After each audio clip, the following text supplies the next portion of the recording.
Hello, everyone. Welcome to another LinkedIn Live session with Dream Data.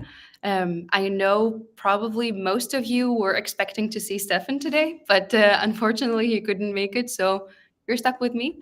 And today I have with me Emelie, and we will be talking about everything around physical events. ROI, how to measure success, how to plan, the criterias. So it's going to be a fun conversation. But I'll give the floor to Emelie to kind of say hi, introduce yourself. I'm pretty sure a lot of people will recognize you from the chat, but or from my hat.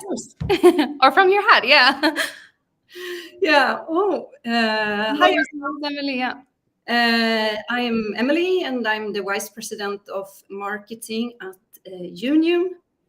I have been with Younium for 3.5 years. I started as the first marketing employee when we were a small company. Wow. And what more? I have been in the B2B sales and marketing space for about 15 years, and the past 8 years within SaaS and the software companies. And of course, the topic for today is a big passion for me. I actually started my career when I graduated from university in a lead generation company where the business platform was events. So that's why this is like a topic for me. Yeah, so you have a lot of knowledge to share with us today. And maybe we can start off. I've prepped a couple of questions for today's session, mostly focusing on before the event actually happens, and then maybe a couple of insights into when the event is actually happening, and then after the event. But how about we start by you maybe sharing a little bit of more insights into how do you actually plan? How do you plan a strategy for events? 2024 is coming and the event season is going to start very soon. So I'm pretty sure a lot of people are curious. Yes, of course. First of all, as Younium, we only target B2B SaaS companies. So basically, that's our space. So when looking into events, we know there are a lot of events within SaaS. And of course, it's first of all about what kind of markets, like if it's a more established market for us, let's say Nordic, then it's a mix of lead generation and brand awareness. If it's a more not that mature market, then of course more about lead generation. But I should say that it should always be about lead generation if I'm paying a sponsorship. If we are going there as attendees, it could be something else. But when it's about a bigger cost, then we look at how can this generate leads in terms of like both company-wise, but also persona-wise, of course, who is going to be there. Yeah. And you mentioned like different types of events where you sponsor, where you attend. Like, how do you choose which events to actually spend the bucket on, or and which events are just for attending as Younium employees? I think it's a mix of the cost of a sponsorship versus the cost of a ticket, but also, of course, looking into the quality, saying that, okay, how many CXOs are actually there? Because we know that a lot of commercial, like sales and marketing people normally attend, but we want to meet the one with the biggest wallet. And then, of course, depending on which country, which market, but also I'm looking into what's the ratio between number of delegates and number of partners. Let's say it's a SaaS event where we see 500 delegates, but we have 40 partners. And another one, we have 1,000 delegates and 40 partners, because we know that people go there for the content, for the networking, not mainly for the sponsors. So of course, we want to have a good ratio to be able to reach the goals if it's a paid sponsor package. Yeah. And you mentioned like goals and you have a budget and so on. What kind of objectives do you put in your planning session? Like, I'm pretty sure you're already working on your plan for 2024. Like, what are the key metrics or objectives that you set as physical event strategy or like planning ahead, basically? If looking for the on the events that we are sponsoring, as it is a bigger cost and also time, of course, of planning, then we start like 6 to 4 months prior the event take place, so we can really benefit from everything. We always assign a project group. We consist of both marketing and sales. Of course, marketing do most of the work, but sales also need to be there from the planning, so they know actually what happens in the marketing channels also. Then we meet on a regular basis, depending on the needs, and we always have goals on both pre-book meetings for sales that's clearly communicated early in the process, long before the meeting app opens. So then it's about reaching out to people, of course. We always have goals on LinkedIn posts for each rep, both what they should do on LinkedIn before the event, but also on site. We also have goals on new contacts created on site within the ICP, because we know that we can meet also pen collectors. We don't need a pen collector, they don't have any money. We also have goals actually on social mentions, meaning that if another company at the event or a person at the event are tagging Younium LinkedIn page or Younium people there, then we count them. So that we also have goal for each event. And then, of course, it's about following up afterwards. It's about deals in pipe and deals that we are closing.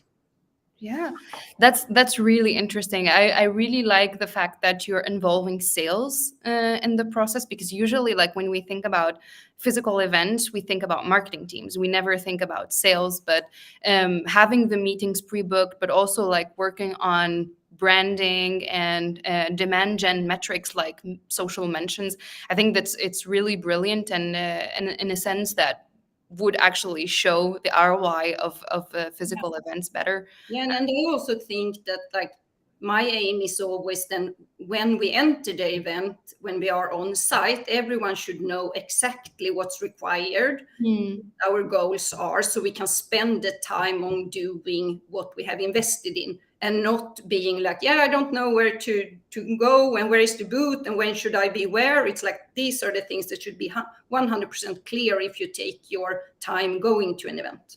Yeah, and it's a targeted team that you have, right? Like you select a committee and that's the one responsible for each event. Yeah, exactly. As we work in hubs, so it depends on which country. So then we take BDRs or sales or a mix of it, depending on which country. And if it's global then or European, then we see a bit. But normally it always at least one person from marketing, and then depending on size, several person from sales and business development.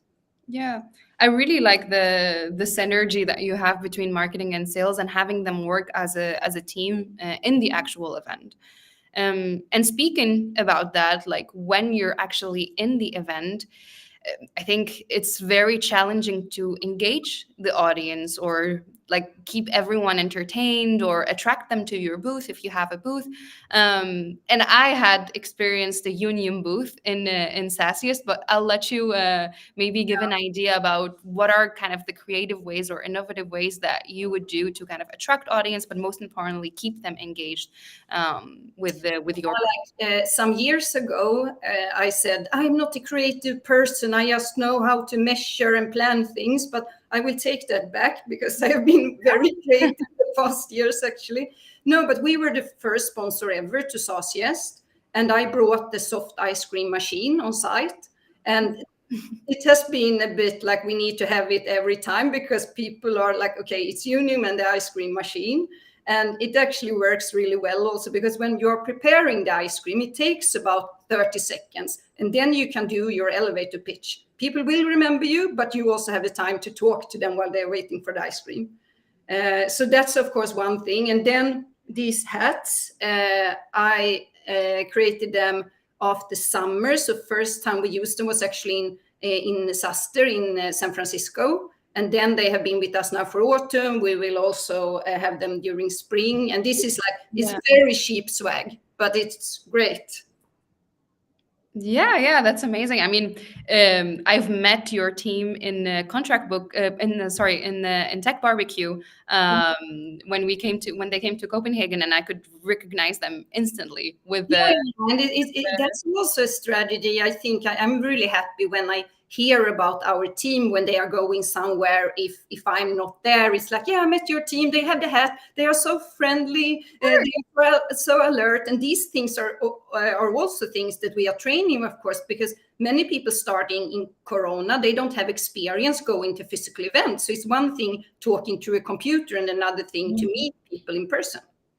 Yeah, I think it's that's also why we're focusing us as Dream Data. We're focusing on creating really nice and personal experiences with our audience, regardless of the person. We haven't sponsored events ourselves, but we're planning to. But the few events that we attended, we try to kind of create that personal touch where we have a conversation, and it's like it's okay if it's awkward. I mean, we haven't been talking to real people for years because of COVID. So it's okay to be kind of a human and personal a little bit. And I also think that when you are a bit of an underdog, it's not that we have a very big brand and a lot. It's like you can always try things. People will remember you. It's another thing if you're a very big company, then maybe you need to be more consistent. But it's like I rather try, and it's a bit too much than not trying. Yeah. I mean, and the right ones will stick. Yeah. Yeah. I just want to kind of remind the people watching that you can just drop your questions in the chat, and we'll be responding to that throughout the conversation. So just ask away. But Emelie, we spoke about preparing before the event, we spoke about the actual event, and I think the most important part is after the event. You're spending a lot of money, a lot of resources, a lot of time from your team. How do you actually measure the success of an event? As we have very clear goals, I don't think it's that hard, but of course, it's hard to do the work. That's the thing. You need to do it also. No, but first of all, we always have internal evaluation of the sponsorship event itself, because I also think that if you are not satisfied or if you are thinking of doing it next year again, you need to provide that information quite soon to the event organizer, because otherwise you won't remember it. So that's, of course, one part. But then we also have around 1 week or maybe 2 weeks, depends on the size of the event, we have an internal evaluation and follow-up meeting, which means that everyone should have put into a Google Sheet all valuable contacts, meaning the contacts that are within ICP and within ICP persona, where they think this will be something. It will be a follow-up meeting if we already know them, or it will be like demo or something that is valuable. Then we go everything through, because I always tell the team that I want them to follow up within 48 hours. I know that's hard, but that's if you really want to get return on investment, but at least within 1 week.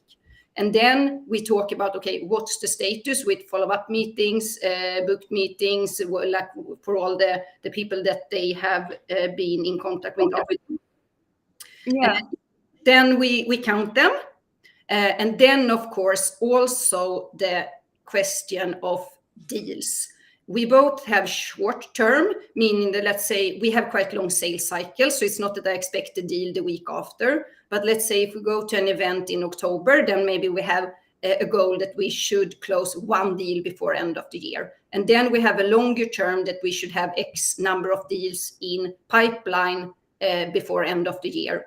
So that's like the first follow-up. And then we also count all social mentions. So then I go through like, okay, where is Younium mentioned? Where are they mentioning me and other people there? And then we can count this and see what's the target is, because that's like really huge impression wise. And then normally we also have a second follow-up meeting when we see that the deals are coming. Yeah. Yeah, that's great. I really like the fact that you're not just looking at okay, badges, number of badges scanned or number of prospects that we generated. You're actually looking beyond in terms of opportunity. We normally don't use the scanning machine, actually. We have tried, but I rather use the LinkedIn scanning, because then I can easily sort on it. And I also tell the team that like it's good that you make connection with like people in the SaaS space, but the ones to go into the follow-up sheets are the ones that you believe in. Yeah, that you're actually confident that you had a good conversation and that they're moving forward. Yeah. And these goals, like you're mentioning opportunities and deals, they're usually sales metrics. And you mentioned that you have like a committee and you have a specific team for each event. Do you have like common goals between sales and marketing, or is it two separate goals that you have? We have common goals in that sense that we have it on company level, like total ACV. But when looking at marketing and sales targets, we don't have common goals in that sense more than when it's project based. But let's say we close a deal from where original source is an event, then it's of course the salesperson's deal, but it will be counted as first touch marketing. Yes. So then of course this goes together. Yeah. It's a pure marketing and sales alignment, and I mean it's an oiled machine, and it should be that way, and to make those events or those committees actually deliver nice results. Yeah, and also the fact that we need to be able to measure it on marketing, because otherwise I cannot invest next year. It's like if we don't close deals, if that's a goal, then of course we need to, and also that's why like when you're rebooking for an event and you have quite long sales cycle, it's hard for me to say the week after the event if this will be possible next year. We need to see results, and then of course if sales wants to go there, they need to bring in the results. For sure. I was just about to ask, like, how do you plan, for example, if you went to an event, or like you went to 3-4 events this year, they've all been successful, but you have budget constraints next year, or you actually have more budget. How do you actually choose which events to go to? That's quite tricky, as I want to evaluate them all, but I understand I cannot go 1 year to each event, and also now when we see so many. But I think it depending a bit of where we are in the market, how many customers we have in each country. Like in Nordic, we go to SaaS now more for like customer loyalty, not as much as new logo, but also where we are focusing. Like if it's UK, if it's Germany, then maybe we put more money in there for new customer acquisition. But it's hard to really know the quality, because you don't know exactly who are going to be there. But we also try to at least test something new every year when it comes to sponsorship. But it's hard because, for instance, in October, November, there are so many. And I think like this autumn, we have actually attended too many events to be able to deliver what I want us to deliver. And that's also learning, like, okay, It's also a challenge. Yeah. to do it very good and to be everywhere. Yeah, it makes complete sense. I mean, you mentioned like there's plenty of events, especially in the SaaS industry. So you have to kind of be really smart in choosing the right ones where your ICP actually is. Yeah. In that sense. But you also mentioned that some events can be for lead generation for new logos. Some events can be for customer loyalty or customer success. How do you see events or going to or sponsoring events fitting in your whole marketing strategy or your whole business goals as Younium? I see it as part of branding, of course. And I think that as the SaaS community is that strong, community and events are a bit going hand in hand. and you can go like every week to something if you have the time. So I think now for us it's about mapping out like, okay, is it in the Nordic, then what will be the benefit there? If it's in the US, yeah, we are totally new there, then it's another thing.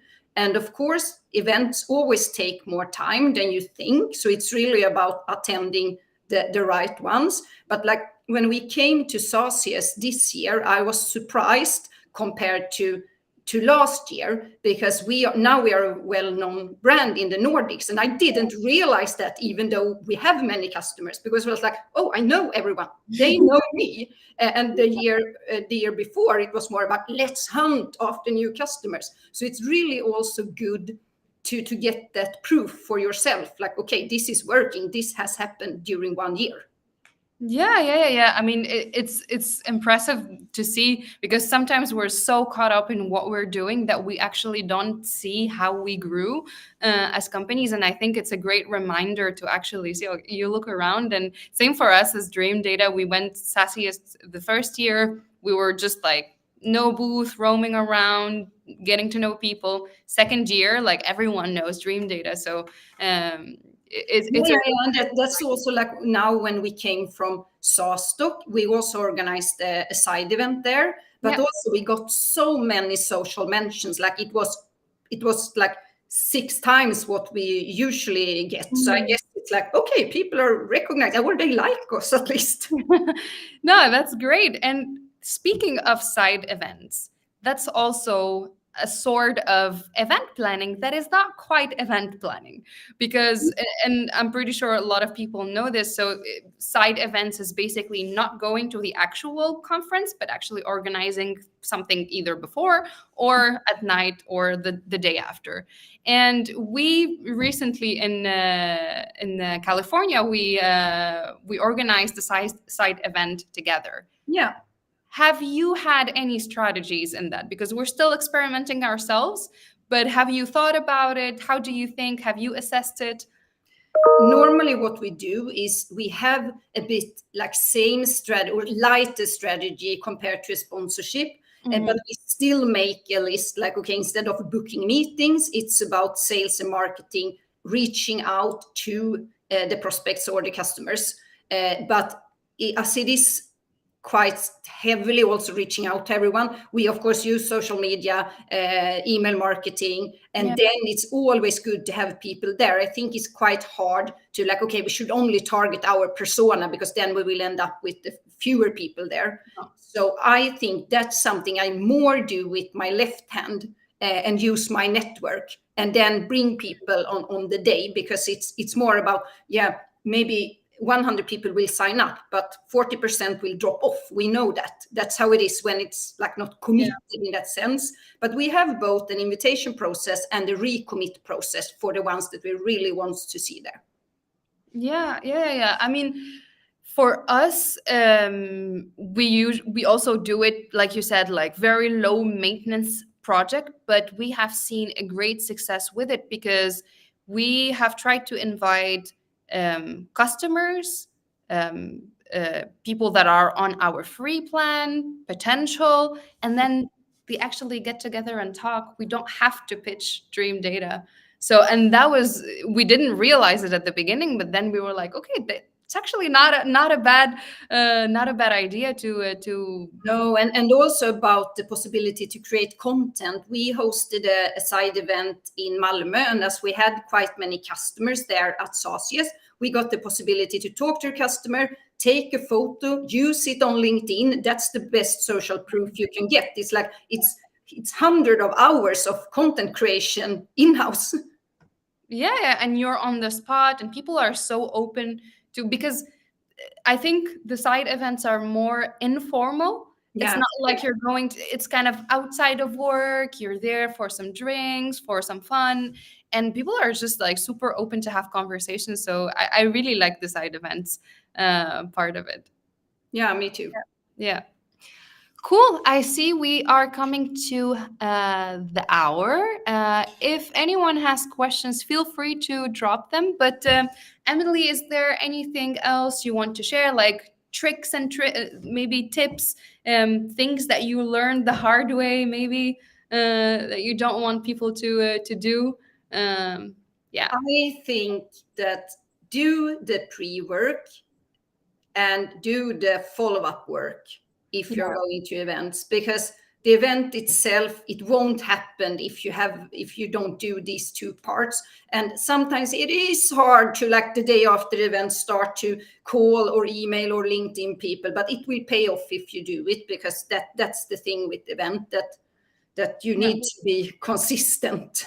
Yeah. And speaking of that, is it only your sales team that does the follow up, or do you actually, as a marketing department, have, I don't know, maybe like emailing lists, or do you support in the follow up process? We have both the BDR and sales, but it depends a bit on the relationship. Like the hottest ones that they are already in contact with, of course, they should follow up. But we talk about it. It's not that we automatically put an email marketing campaign, because I think it's about the relationship. Yeah.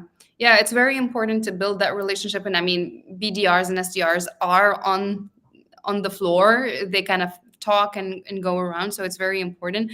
But we also see that when marketing supports in that sense, I'm a salesperson. So I always appreciate if marketing does that push with, for example, retargeting campaigns, or having the emailing list, following up after I don't know how many months to see if that deal is actually moving forward or not.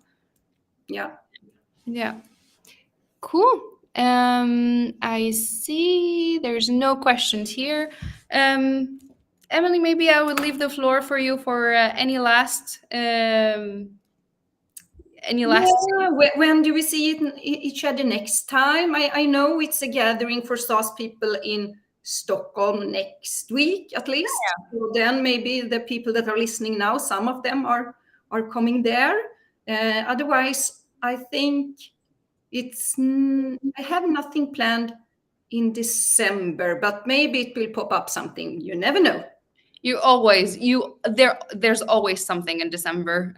It's the festive time Yeah. of the year, and I'm pretty sure something will pop up. But I want to share this from Daniel. Emelie is the best event marketer there is. I think it's a really nice shout out. Yeah, of course, Daniel, Yeah, my friend. Yeah, but you know that I'm traveling with them sometimes when they have meetups. I'm like their mascot. So no, but I remember you from the very, very early days of when it was SaaS Nordic before it became Sassiest. And it's such a great thing to see, like the evolution of the community. And as you said, like events and community, they go hand in hand. Yeah, and I think we're back, and I'm pretty sure we're back for a long period of time. yeah, So yeah, it's definitely the next marketing strategy to look out for. yeah, I think so. I believe in it. Yeah, perfect. Well, thank you so much, Emelie, for your time. It's been a real pleasure to have you today. Um, Anyone, if you have any questions, or if you want to connect with Emelie, you have her LinkedIn. It's been great to have you, and speak to you soon. Bye bye.